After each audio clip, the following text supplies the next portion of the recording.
Assalamualaikum warahmatullahi wabarakatuh. Alhamdulillah ala ihsanih wasyukru lahu ala taufiqihi wa imtinanih. Asyhadu an la ilaha illallah wahdahu la syarika lah ta'ziman li sya'nihi wa asyhadu anna Muhammadan 'abduhu wa rasuluh da'iyan ila ridwanihi. Allahumma shalli ala Muhammad wa ala alihi wa ashabihi wa ikhwanihi. Kaum muslimin wal muslimat, jamaah salat maghrib dan muhajirin yang dimuliakan Allah Subhanahu wa taala. Tidak henti-hentinya untuk kita senantiasa mengungkapkan rasa syukur kita kepada Allah yang senantiasa memberikan kepada kita banyak kenikmatan. Di antara nikmat tersebut adalah dengan hadirnya kita di salah satu rumah di antara rumah Allah dalam rangka untuk beribadah kepadanya, dalam rangka untuk mengabdi kepada Allah Subhanahu wa taala. Salawat serta salam kita senantiasa aturkan kepada baginda Nabi sallallahu alaihi wasallam yang telah membimbing umatnya dari jalan kegelapan menuju jalan yang terang benderang, yaitu ad-din Islam. Jamaah yang dimuliakan Allah Subhanahu wa taala, pada kesempatan yang berbahagia ini kami akan menyampaikan materi terkait dengan salah satu akidah umat Islam yang wajib untuk kita yakini, yang wajib untuk kita imani, yaitu salah satu tanda tentang hari kiamat al-kubra, hari kiamat yang besar, di mana hari kiamat yang besar ini ada sebagian ulama yang mengatakan ada 9 tanda, ada yang mengatakan 10 tanda. Di sini kami akan menyampaikan satu di antara tanda-tanda akan terjadinya hari kiamat yang besar yang wajib untuk kita yakini. Kira-kira di antara para jamaah sekalian, di antara tanda-tanda kiamat yang besar tersebut, poin apa yang kira-kira nanti kami sampaikan? Ada yang tahu kira-kira? Kenapa? Masya Allah, itu dia.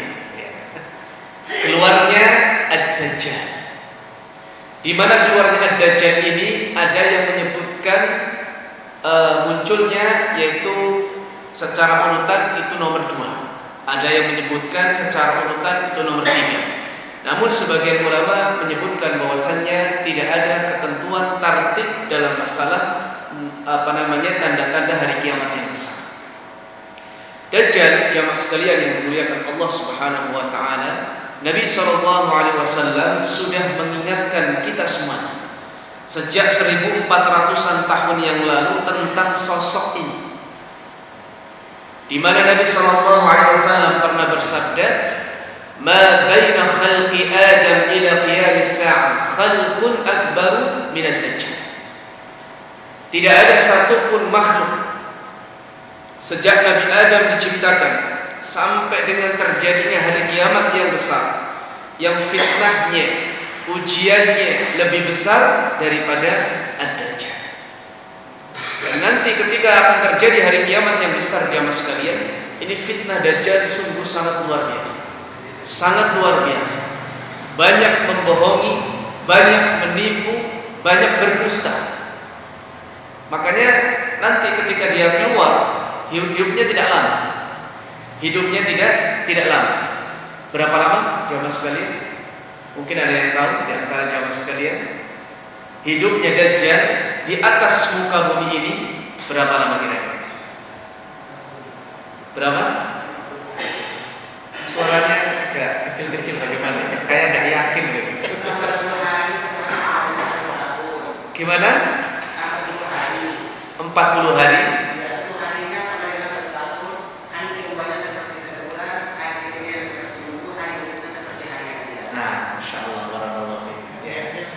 Itu nanti akan kita sampaikan hadisnya di belakang ya. ketika menceritakan bagaimana kecepatan yang dilakukan oleh Dajjal nanti. Ini fitnahnya sungguh sangat luar biasa.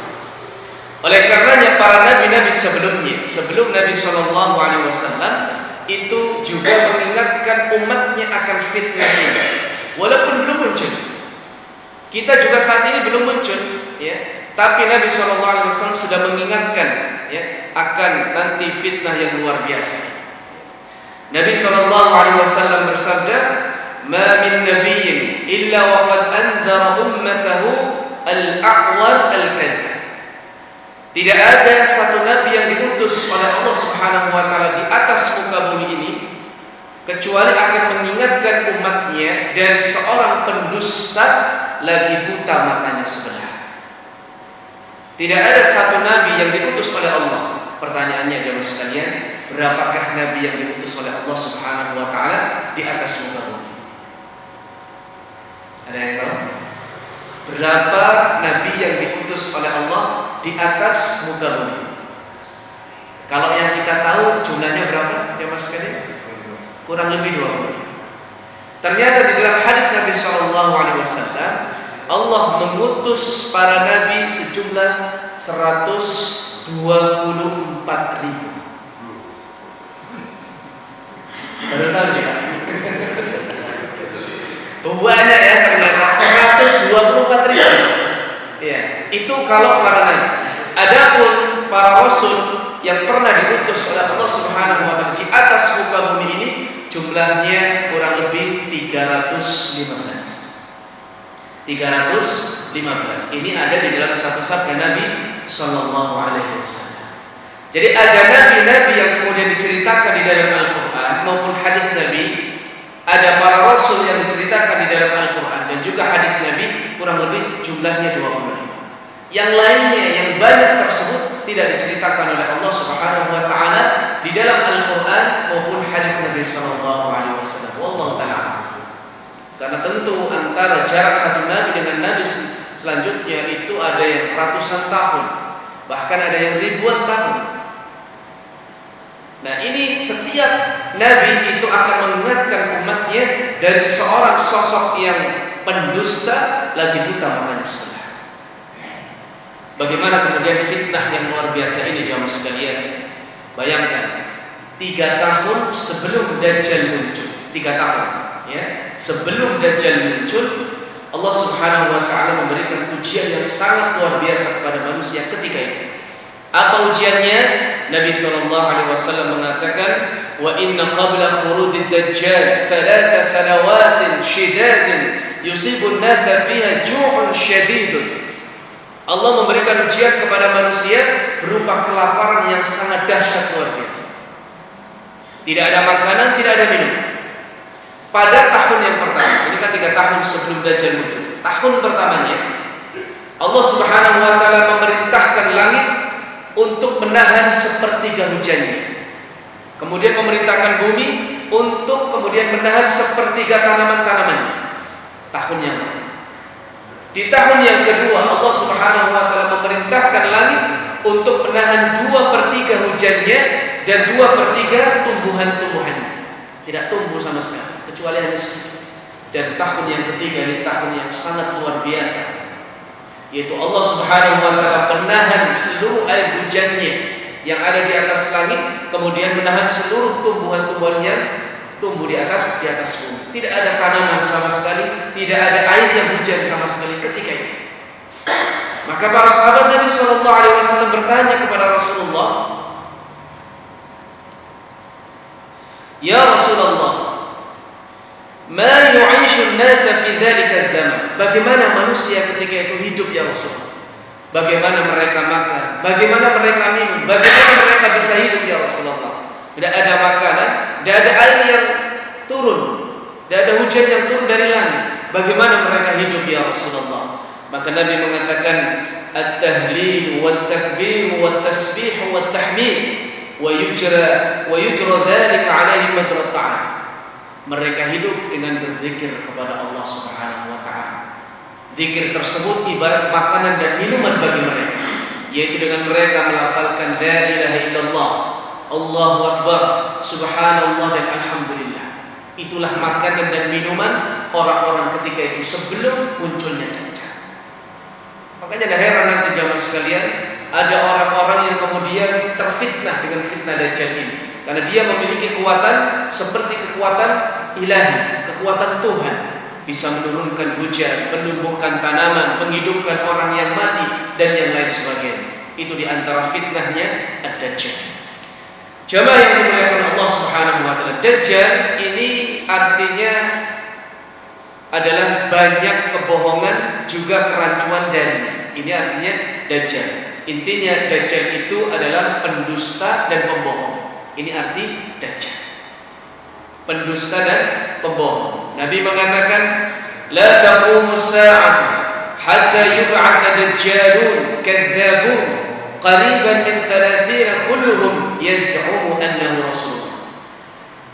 Kiamat tidak akan tiba sebelum dibangkitkan atau sehingga dibangkitkan Dajjal, pembohong-pembohong besar yang jumlahnya mendekati 30 orang. Masing-masing mereka akan mengaku sebagai utusan Allah Subhanahu wa taala. Ini bukan Dajjal yang asli. Ini masih Dajjal yang mengaku sebagai utusan Allah, mengaku sebagai Rasulullah, mengaku kalau dia mendapatkan wahyu dari malaikat Jibril. Kira-kira banyak nggak kalau di Indonesia? Cukup banyak. Tiba-tiba dari daerah mana mengaku sebagai Nabi, dari mana mengaku sebagai Imam Mahdi, dari mana mengaku sebagai macam-macam. Kalau yang cukup fenomenal di tahun-tahun yang agak lama, kira-kira ada yang ingat nggak namanya? Dulu siapa kira-kira? Ahmad Musaddiq. Ahmad Musaddiq juga. Sebelumnya itu ada. Dulu kalau nggak salah kami masih mungkin usia-usia SMP SMA ya. Orang ini fenomenal waktu itu di Indonesia, punya kerajaan, punya banyak pengikut juga, dan banyak yang mengikutinya. Seorang perempuan. Siapa namanya? Mengaku sebagai nabi, padahal seorang perempuan, dan tidak ada nabi yang perempuan. Tidak ada nabi yang perempuan, tapi dia mengaku dia mendapatkan wahyu dari malaikat Jibril. Namanya Lia Eden. Lia Eden, masih ingat ya? Nah, nggak tahu kabarnya sekarang bagaimana. Nah, ini di Indonesia, ya, ini di Indonesia. Ini masih banyak di belahan bumi yang lain orang-orang yang tiba-tiba mengaku sebagai nabi, tiba-tiba mengaku sebagai rasul, tiba-tiba kemudian mendapatkan wahyu dari Allah Subhanahu wa taala dan yang lain sebagainya. Ini masih kemudian pembohong-pembohong yang belum aslinya Dajjal. Ini punya pengikut, ya, punya ajaran, punya banyak followers lah kalau orang zaman sekarang mengatakan. Ini bagaimana kalau kemudian yang muncul aslinya punya kekuatan luar biasa daripada orang-orang tadi. Ini apa namanya arti daripada Ad-Dajjal. Jamaah yang dimuliakan Allah Subhanahu wa taala. Dajjal itu di dalam satu doa yang sering dibaca oleh kaum muslimin ketika akan salam itu juga disematkan di depan namanya Al-Masih. Al-Masih Ad-Dajjal. Al-Masih Ad-Dajjal. Kenapa kemudian disebut dengan Al-Masih? Di sini disebutkan oleh Syekh Yusuf Al-Wabil hafizahullah taala di dalam kitabnya Asyratus Sa'ah, tanda-tanda hari kiamat, ya. Beliau mengatakan wa summiya ad-dajjal masihan li'anna ihda 'ainaihi mamsuha aw li'annahu yamsahu al-ard fi 40 yawman. Dia disebut dengan Al-Masih dikarenakan matanya itu terhapus, mamsuh. Itu maksudnya adalah matanya buta sebelah. Aw li'annahu yamsahu al-ard, atau dia itu berjalan di atas muka bumi ini selama 40 hari. Selama 40 hari. Ini kenapa kemudian dia disebut dengan Al-Masih, ya. Ada Al-Masih itu ada yang baik, Al-Masih ada yang buruk.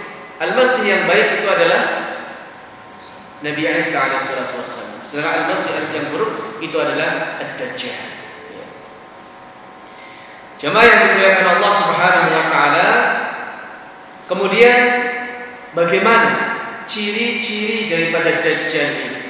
Ciri-cirinya, ya. Ciri-ciri Dajjal laknatullahi alaih disebutkan rajulun min bani Adam. Dia itu adalah seorang laki-laki. Berarti kalau ini laki-laki bukan perempuan. Dari kalangan keturunan Nabi Adam alaihissalam. Berarti dia manusia, dia bukan jin, dia bukan setan, apalagi hewan. Dia itu manusia, ya. Pada satu saat Nabi SAW pernah bermimpi di dalam tidurnya sedang tawaf. Kemudian ketika di mimpi tersebut beliau melihat Nabi Isa alaihissalam. Di dalam mimpi tersebut juga melihat Ad-Dajjal yang nanti akan turun menjelang hari kiamat yang besar. Kemudian Nabi SAW mensifati Dajjal ini, mengatakan Ad-Dajjal فَإِذَا رَجُلٌ جَسِيمٌ أَحْمَرُ جَعْدُ الرَّأْسِ أَعْوَرُ الْعَيْنِ كَأَنَّ عَيْنَهُ عِنَبَةٌ طَافِئَةٌ. Jadi dia punya ciri-ciri badannya besar, kulitnya merah, rambutnya keriting, matanya buta sebelah. Pertanyaannya, yang buta sebelah itu yang sebelah kanan atau sebelah kiri? Ngapunten, Dajjal itu bukan digambarkan matanya satu, posisinya di tengah, bukan. Tapi matanya dua, tapi yang satu itu buta matanya. Itu diantara ciri-cirinya. Kan banyak tuh di YouTube tersebar, ya. Itu digambarkan matanya satu di tengah, kemudian juga tertulis lafaz kaf, fa dan ro, itu juga memang betul, ya. Tapi yang matanya di tengah kemudian satu aja itu tidak benar, ya. Yang benar tetap matanya ada dua, tapi yang satu buta sebelah, ya. Bahkan disebutkan dalam riwayat tidak ada, artinya tertutup oleh daging sama sekali di sini, ya. Nah, ini disebutkan ada riwayat yang mengatakan yang buta sebelah matanya itu sebelah kiri. Ada yang mengatakan sebelah kanan. Namun riwayat yang kuat itu adalah yang sebelah kanan. Sebelah kanan, ya. Jadi mata yang sebelah kiri masih bisa melihat. Dan matanya bukan seperti kita yang mata normal, ya, artinya matanya masuk ke dalam, kemudian ada retina dan seterusnya. Dan ini disebutkan Nabi SAW, ka'anna 'ainahu 'inabatun tafi'ah. Seakan-akan matanya itu seperti buah anggur yang menonjol. Jadi gimana bayangannya? Ada sedikit keluar, ya, nggak masuk ke dalam, tapi nggak keluar sekali, ya. Nggak sampai keluar seperti ini, tapi agak keluar sedikit. Nah, ini diantara ciri-ciri fisiknya. Di antara ciri fisik yang lain, ya mas sekalian, innahu syab. Dia adalah seorang pemuda, bukan anak-anak, bukan remaja, bukan orang yang sudah sepuh, bukan. Tapi dia umurnya pemuda, mungkin kalau boleh dihitung usianya 25 sampai 30 tahun atau 35 tahun, seorang pemuda, ya. Kemudian di antara ciri yang lainnya, inna masihad dajjal rajulun qasirun afja', ya. Dajjal ini adalah seorang laki-laki yang pendek. Jadi dia tidak tinggi. Kalau tadi disebutkan secara fisik badannya besar, tapi dia pendek, ya. Kemudian juga jarak ada jarak antara kedua betisnya. Artinya betisnya itu tidak seperti kita kalau jalan lurus begitu, ya. Dia seperti membentuk huruf O begini. Apa kalau istilahnya kalau kita ini, ya? Ya, kurang lebih seperti itu, ya. Jadi dia itu secara fisik badannya besar, kemudian pendek, kulitnya merah, rambutnya keriting, matanya agak menonjol ke depan, ya. Kemudian kakinya tidak lurus, ya, kakinya seperti ini, ya, kurang lebih seperti itu, ya. Kemudian disebutkan juga di dalam riwayat yang lain, ya, keningnya lebar, ya. Kemudian dadanya bidang.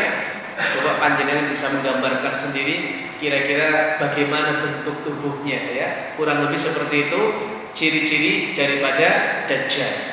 Wa inna baina 'ainaihi maktubun kafir.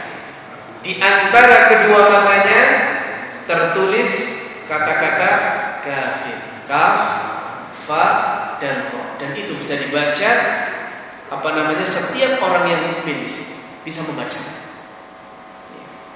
Ini di antara ciri-ciri ad-dajjal laknatullahi alaih. Kemudian fitnah yang ditimbulkan jemaah sekalian. Fitnah yang ditimbulkan yang nanti akan ditimbulkan olehnya kelak di akhir zaman. Fitnah yang besar itu adalah dia akan menampakkan di kalangan manusia antara surga dan neraka. Antara surga dan neraka. Ini akan ditampakkan olehnya kepada manusia, ya. Nabi mengatakan inna ma'hu ma'un wa nar. Dia akan memiliki atau bersamanya itu ada air dan api, ya. Fanaruhu ma'un baridun wa ma'u narun fala tahliku.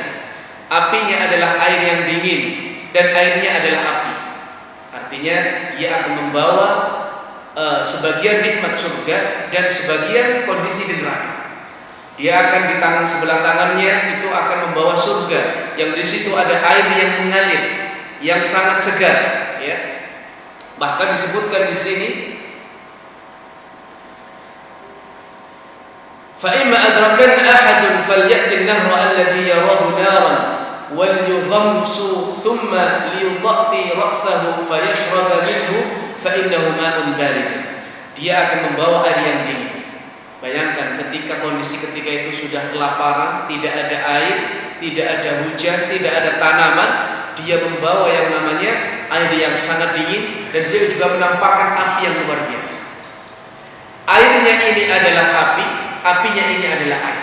Airnya ini adalah nerakanya dan apinya ini adalah surganya Allah Subhanahu wa taala. Itu yang ditampakkan oleh Dajjal laknatullahi alaih. Bayangkan, dia memiliki kekuatan ilahi, kekuatan ketuhanan yang bisa dilihat oleh orang-orang yang kemudian melihatnya. Bagaimana kemudian orang tidak terfitnah? Yang mana ketika itu Allah memberikan ujian, kelaparan, tidak ada makanan, tidak ada minuman, tiba-tiba datang seorang yang dia membawa air yang sangat segar. Karena di surga itu kan nanti ada sungai air yang jernih dan lagi dingin, yang nikmat rasa. Kira-kira ada yang tahu jumlah sungai di surga ada berapa? Belum ke sana, Ustaz.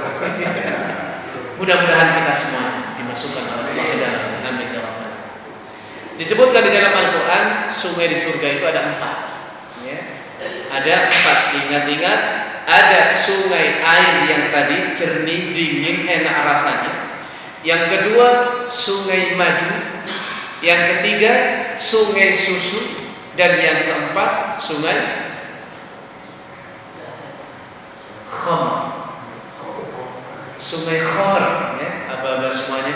Kalau khamr saat ini di dunia ini diharamkan oleh Allah, kelak nanti di surga itu akan dihalalkan oleh Allah dan nikmatnya jauh, sangat jauh daripada kenikmatan yang ada di dunia ini, ya. Ini di antara fitnah yang kemudian ditimbulkan oleh Ad-Dajjal, ya. Kemudian di antara fitnah yang lain, dia akan berpindah dengan sangat cepat, ya, seperti hujan yang ditiup oleh angin. Dia punya kekuatan untuk pindah dengan cepat, ya, menurunkan hujan, menumbuhkan tanaman, mematikan dan menghidupkan orang. Ini di antara kekuatan yang dimiliki oleh Ad-Dajjal. Bayangkan jemaah sekalian, menjelang hari kiamat, segala peralatan elektronik apapun itu sudah tidak ada fungsinya sama sekali. HP, mobil, motor, TV, internet dan yang lain sebagainya semuanya mati. Akan kembali seperti zaman dulu, ya. Akan kembali seperti zaman dulu. Jadi semua ini tidak akan berfungsi karena ketika itu akan muncul yang namanya ad-dukhan, ya, asap yang sangat luar biasa yang akan menghancurkan sebagian, ya, alam semesta dan itu menjadikan perangkat-perangkat seperti ini tidak akan ada fungsinya sama sekali. Oleh karenanya di dalam hadis Nabi SAW, Nabi pernah ditanya oleh para sahabat, ya Rasulullah, wa ma labithahu fil ardh. Berapa lama dia akan tinggal ya Rasulullah di dunia ini? Nabi mengatakan 40 yaum, 40 hari. Yaumun kasanatin wa yaumun kasyahrin wa yaumun kajum'atin wa sa'iru ayyamihi ka ayyamikum. Hari yang pertama itu seperti 1 tahun. Hari yang kedua seperti 1 bulan. Hari yang ketiga seperti 1 pekan, dan hari yang ketiga sampai hari yang ke-40 itu seperti hari-hari yang kita lewati. Ini lamanya Dajjal nanti mukim di dunia ini 40 hari. Coba kalau misalkan hari pertama seperti 1 tahun. 1 tahun berapa hari coba sekarang? 365. Kemudian 1 bulan berapa hari? Kurang lebih 30 hari. 1 pekan 7 hari. Kemudian sisanya 37 hari. Coba kira-kira kalau ditambah 365 tambah 30 ditambah 7 ditambah 37, kira-kira berapa hari? 440. Berapa? 440. Pinter kan? 440. Iya. Saya belum hitung soalnya. Kurang lebih segitu. 400 sekian hari. Kira-kira cukup nggak untuk kemudian mengitari bumi dunia dengan segala isinya? Segala tempat itu akan dijelajah oleh Dajjal. Segala tempat, lorong-lorong, gang-gang kecil yang di situ banyak manusia, itu kemudian akan ditemui oleh Dajjal. Cukup kira-kira waktu untuk mengelilingi dunia? Sangat cukup sama sekali. Kenapa? Karena dia memiliki kekuatan tadi, ya. Ditanya sama para sahabat, "Wa ma isra'u fil ard?" Bagaimana kecepatannya ya Rasulullah? Qala kal ghaifu idza stadbarat rih. Seperti hujan yang ditiup oleh angin, sangat cepat. Ya. Ketika dia mendatangi kaum, kemudian mengajaknya untuk mengikutinya, kemudian berpindah ke tempat lain lagi, begitu, ya. Sampai kemudian di waktu hari yang ke-40.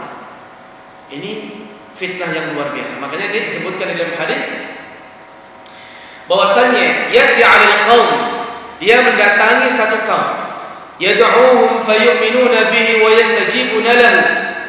Dia mengajaknya untuk mengikuti Dajjal, kemudian mereka kaum tersebut beriman mengikuti Dajjal, kemudian menyambut kedatangan Dajjal tersebut.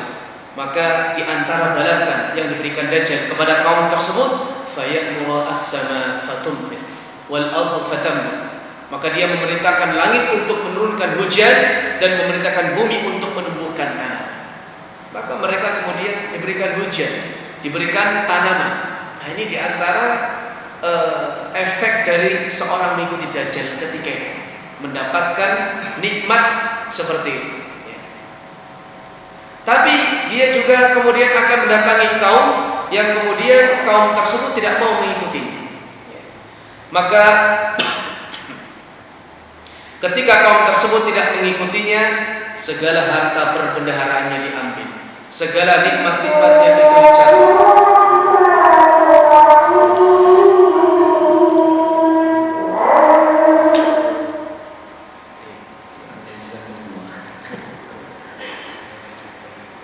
Maka kaum tersebut akan disengsarakan oleh Dajjal ketika kaum tersebut tidak mengikuti Dajjal. Nah, ini fitnah yang luar biasa ketika itu, ya. Sudah 3 tahun kelaparan, ya. Kemudian perbendaharaannya diambil, disengsarakan pula oleh Dajjal. Maka butuh kemudian ketika itu seorang yang punya iman luar biasa. Bagaimana dia bertahan ketika itu supaya tidak mengikuti langkah-langkah Dajjal dan juga bala tentaranya nanti. Nah, ini diantara fitnahnya, ya. Jadi yang pertama tadi dia itu memiliki surga dan juga memiliki neraka. Nerakanya adalah surganya, surganya adalah nerakanya. Kemudian dia juga bisa menumbuhkan tanaman, menurunkan hujan, menghidupkan dan mematikan orang. Di sini disebutkan bahwasannya dia pernah datang kepada seorang Arab. Kemudian orang tersebut diajak bicara oleh Dajjal. Ara'aita in ba'athtu laka abaka wa ummaka atashhadu anni rabbuk? Pikirkanlah olehmu, sekiranya aku dapat membangkitkan ayah dan ibumu yang sudah meninggal dunia, apakah kamu akan bersaksi bahwasannya aku ini adalah Rabbmu? Maka kemudian dia mengatakan iya. Fayatamathalu lahu syaitan fi surati abihi wa ummihi fayaqulan ya bunayya ittabi'hu fa innahu rabbuk. maka kemudian Dajjal ini mendatangkan setan-setan. Dia kemudian menyerupakan setan tersebut dengan ayah dan ibunya yang sudah lama meninggal dunia. Maka setan yang tadi menyerupai ayah dan ibunya mengatakan kepada anak tersebut, "Ya bunayya ittabi'hu, wahai anakku, ikuti dia. Ikuti Dajjal, ya. Fa innahu rabbuk, karena dia adalah Tuhan." Jadi Dajjal ini akan mengaku Tuhan, ya. Karena memang dia diberikan oleh Allah Subhanahu wa taala kekuatan ketuhanan. Jadi ini fitnah luar biasa ketika itu, ya. Dan itu memang sengaja dibuat oleh Allah Subhanahu wa taala supaya kemudian Allah mengetahui mana orang-orang yang beriman kepada Allah, mana orang-orang yang beriman kepada Dajjal, laknatullah alaihi. Na'udzubillah min dzalik, ya. Semoga kita tidak mendapati Dajjal tersebut, ya. Amin ya rabbal alamin. Kemudian yang selanjutnya jemaah sekalian, kira-kira di mana tempat keluarnya Dajjal dan para pengikutnya? Kapan dia nanti akan keluar? Di mana posisi keluarnya? Disebutkan oleh Nabi sallallahu alaihi wasallam, "Ad-Dajjal yakhruju min ardin bil masyriq yuqalu laha Khurasan." Dajjal itu akan keluar dari bumi sebelah timur, disebut dengan Khurasan. Ada yang tahu nggak Khurasan itu di daerah di mana? Yaman. Terus di mana lagi? Ya. Khurasan dulu, jamaah sekalian dulu, ya, itu wilayah yang cukup luas, ya, cakupannya mencakup beberapa negara. Pakistan, kemudian Kazakhstan, Turkmenistan, pokoknya yang tantan belakangnya lah, ya. Dan juga Iran, ya, sebagian wilayah Iran, ya, Afghanistan dan seterusnya itu termasuk daerah Khurasan, ya. Namun kalau saat ini kita lihat di peta, Khurasan ini saat ini masuk di wilayah negara Iran. Itu Khurasan. Akan muncul Dajjal di sana, ya. Dan dia akan keluar bersama dengan pasukan orang Yahudi dari Asbahan yang berjumlah 70.000 orang. 70.000 orang Yahudi yang akan mengikuti Dajjal ketika nanti hari kiamat, ya. Dan daerah Asbahan itu juga saat ini berada di kurang lebih di sekitar daerah Iran. Nabi SAW mengatakan, "Yakhruju Dajjal min Yahudiyyati Asbahan ma'ahu 70,000 minal Yahud." Dajjal akan keluar dari Yahudiyah Asbahan. Jadi Yahudi Asbahan ini satu perkampungan Yahudi yang ada di negeri Iran, ya. Kalau saat ini Yahudi itu menguasai negara di tempat saudara-saudara kita yang ada di Palestina, ya, maka mereka juga punya perkampungan di tempat yang lain, di negara yang lain, yaitu di negara Iran. Nah, ketika nanti Dajjal keluar, itu akan diikuti oleh 70.000 orang Yahudi. Kemudian jamaah sekalian yang dimuliakan Allah Subhanahu wa taala, tadi kita sebutkan bahwasanya dia akan keluar bersama dengan 70.000 orang Yahudi. Kemudian akan hidup selama kurang lebih 40 hari. Kemudian selanjutnya bagaimana dia meninggal dunia, bagaimana dia terbunuh, bagaimana dia mati. Siapa kira-kira yang membunuh Dajjal nanti jamaah sekalian? Nabi Isa alaihissalam. Itu tanda bahwasanya Nabi Isa masih hidup. Itu diantara keyakinan yang perlu kita yakini. Ada sebagian orang mengatakan Nabi Isa sudah meninggal, sudah wafat. Tapi Nabi Isa ini kemudian diangkat oleh Allah Subhanahu wa taala dan masih hidup. Dia akan diturunkan oleh Allah Subhanahu wa taala ke dunia ini kembali di akhir zaman. Yang mana ketika Nabi Isa turun, itu salah satu tugasnya adalah membunuh Dajjal. Dia akan turun di sebuah menara putih yang terletak di sebelah timur kota Damaskus di Syam, di Syria. Turunnya itu di waktu subuh. Maka ketika di waktu subuh tersebut, dia akan ikut sholat subuh bersama kaum muslimin. Pertanyaannya, Nabi Isa ini jadi imam atau jadi makmum? jadi makmum. Kenapa kok jadi makmum? Karena dia mengikuti syariatnya Nabi kita Muhammad sallallahu alaihi wasallam.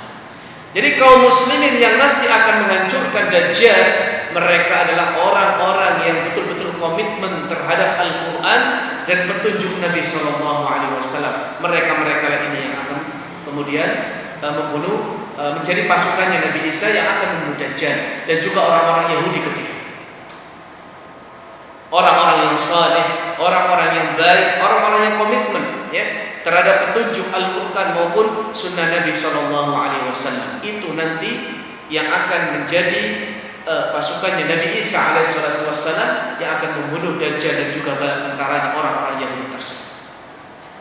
Maka kemudian ketika sudah selesai dari sholat subuhnya, mereka bersiap-siap ya, untuk memerangi Dajjal. Maka saat itu Nabi Isa yang akan memimpin, ya, yang akan memimpin kemudian membunuh Dajjal dan juga bala tentaranya. Nah, Dajjal ini jamaah sekalian itu nanti akan setelah selama 40 hari tersebut berkeliling dunia, maka dia akan terakhir perinjakan kakinya itu ada di Babul Lud namanya. Bab Al-Lud itu sebuah pintu tempat yang ada di salah satu daerah di Palestina. Sebelum ke sini, selama 40 hari tersebut jamaah sekalian mengelilingi dunia, Dajjal itu tidak akan memasuki dua negara atau dua daerah, ya, dua kota suci dan juga 4 masjid. Dua kota suci yaitu Makkah dan Madinah. Di sekelilingnya ada malaikat-malaikat yang menjaga. Adapun 4 masjid, masjid yang pertama Masjidil Haram, yang kedua Masjid Muhajir.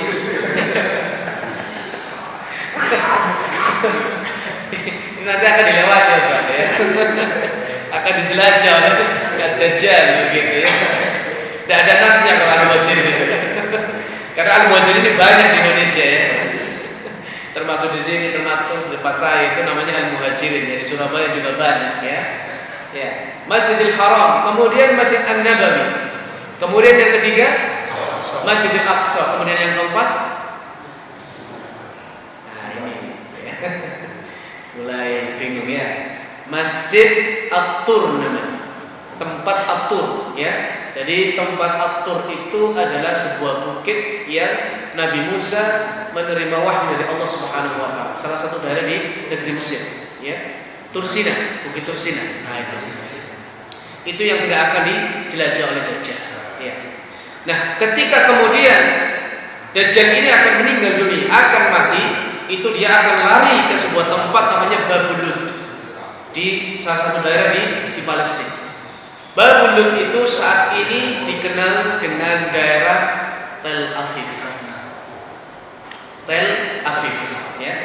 Makanya nanti atau saat ini orang-orang Yahudi yang ada di Tel Aviv dan mereka di sebagian daerah di Palestina itu mereka sedang menanam satu pohon namanya pohon Yahudi untuk mereka bersembunyi di sana ketika nanti menjelang hari kiamat, supaya mereka tidak dibunuh oleh kaum muslim. Tujuannya begitu. Tapi ketika kemudian Dajjal ini akan meninggal dunia, kemudian dikejar oleh Nabi Isa dan juga pasukan kaum muslimin, itu orang-orang muslimin tersebut itu orang-orang terbaik di zaman itu. Mereka nanti akan bisa berinteraksi dengan batu dan juga pohon, kecuali satu pohon, pohonnya orang Yahudi yang namanya pohon Gharqad. Panjenengan bisa googling ya, bagaimana bentuk pohon Gharqad tersebut. Mereka sedang berlomba-lomba untuk menanamnya di tempat tersebut ya, di tempat yang nanti Dajjal ini akan meninggal dunia atau wafat. Ini ada dulu dong. Lanjut dulu ya. Masih lumayan, ini masih ada satu yang terakhir agar terhindar dari fitnah Dajjal. Kira-kira berapa menit supaya kamu bisa estimasi? Mengalir saja nih. Baik, nanti kita sesuaikan waktu. Jadi sampai mana tadi? Orang-orang Yahudi berlomba-lomba untuk gharqa. Karena nanti di akhir zaman pasukan kaum muslimin setelah Nabi Isa membunuh Dajjal ini, itu orang-orang Yahudi ini kan kemudian berlarian.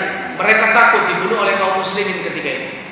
Maka orang-orang muslimin itu akan berinteraksi dengan batu dan juga pohon, ya. Bisa berbicara seperti kita ini, kecuali satu pohon, gharqat namanya. Maka kemudian ada pohon yang kemudian mengatakan, ya Abdullah, ya muslimin, wahai Abdullah, wahai orang muslim, ta'al, kesinilah, uqtulhu, bunuhlah dia, karena dia ada di pohon tersebut, maksudnya di belakang pohon gharqat, pohon Yahudi. Jadi ada pohon-pohon lain yang bisa berbicara, yang mengisyaratkan untuk membunuh orang Yahudi di pohon gharqat tersebut. Panjenengan nanti bisa cek di Google itu apa yang namanya pohon gharqat, ya, digencar, ditanam di Palestina sana, ya. Kemudian yang terakhir jamaah sekalian, ya, di antara kiat supaya kita terhindar dari fitnah Dajjal, walaupun Dajjal belum turun, walaupun tanda kiamat besar belum ada, ya, tetap kita kemudian berlindung kepada Allah Subhanahu wa taala. Kita wariskan hal-hal ini kepada generasi selanjutnya, supaya generasi selanjutnya dan selanjutnya itu bisa terhindar dari fitnah Dajjal ini. Di antaranya yang pertama, kita membaca doa 4 perlindungan ketika kita selesai atau akan selesai dari salam kita. Kita tasyahud akhir, ya, setelah baca innaka hamidum majid, maka kita dianjurkan untuk berlindung dari 4 perlindungan, yaitu Allahumma inni a'udzubika min adzabi jahannam wa min adzabil qabri wa min fitnatil mahya wal mamat wa min syarri fitnatil masiihid dajjal. Ini yang keempat. Ya Allah, aku berlindung kepadamu dari neraka jahannam, dari azab kubur, dari fitnah kehidupan dan kematian, dan dari keburukan fitnahnya ad-dajjal. Itu perlindungan yang pertama. Kita rutinkan jamaah sekalian. Yang belum hafal, ayo dihafalkan. Yang sudah hafal, ayo kita istiqomahkan.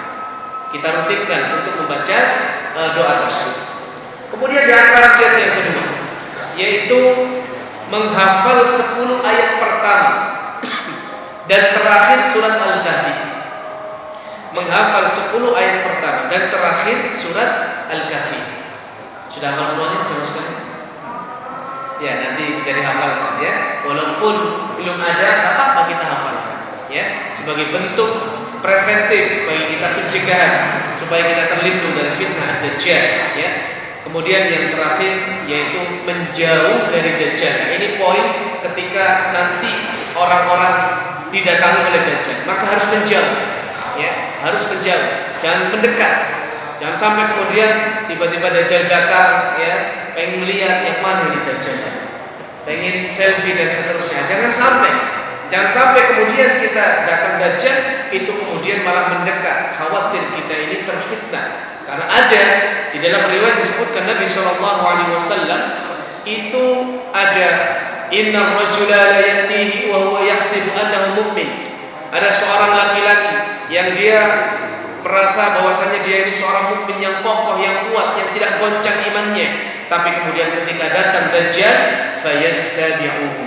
Kemudian akhirnya dia mengikuti Dajjal atau menjadi pengikut Dajjal. Na'udzubillah min dzalik. Ini jamaah sekalian yang bisa kita sampaikan pada kesempatan yang berbahagia ini secara ringkas, ya. Mudah-mudahan sedikit memberikan gambaran bagi kita semuanya tentang sosok pendusta yang nanti akan muncul di akhir zaman, yang menjadi fitnah luar biasa yang bagi orang-orang dan umat ketika itu, yaitu Ad-Dajjal. Mudah-mudahan Allah Subhanahu wa taala memberikan kita perlindungan dari fitnah tersebut. Amin ya rabbal alamin. Subhanakallahumma wa bihamdika asyhadu an la ilaha illa anta astaghfiruka wa atubu ilaik. Assalamualaikum warahmatullahi wabarakatuh. Waalaikumsalam.